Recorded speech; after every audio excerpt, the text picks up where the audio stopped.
দেশে বিদেশে যারা আন্দোলন করছেন, আপনারা মিডল ইস্টে যারা আন্দোলন করতে পারবেন না তারা রেমিটেন্স পাঠাবেন না।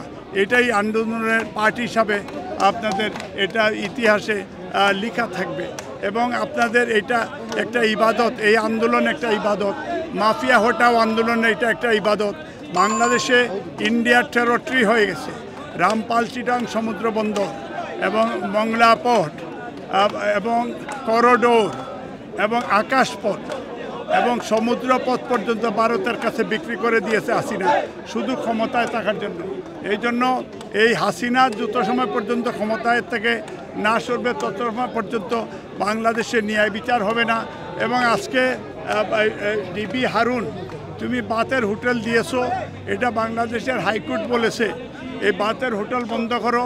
ডিবি হারুনের তারও আমরা রেজিগনেশন ডিমান্ড করছি এবং যারা আমেরিকার স্যাংশন এদেরকে চাকরিচ্যুত করার আহ্বান জানাচ্ছি। বাংলাদেশের জনগণ, ওয়েস্টার্ন ওয়ার্ল্ড, আমরা তাদেরকে আর্জ করছি যে তারা যেন বাংলাদেশে আমরা সেই সাম্য, মানবিক মর্যাদা, ন্যায় বিচার যেটার জন্য আমরা মুক্তিযুদ্ধ করেছি আমরা এটা যেন ফিরিয়ে আনার জন্য আমাদের নেতা তারেক রহমান বলেছেন।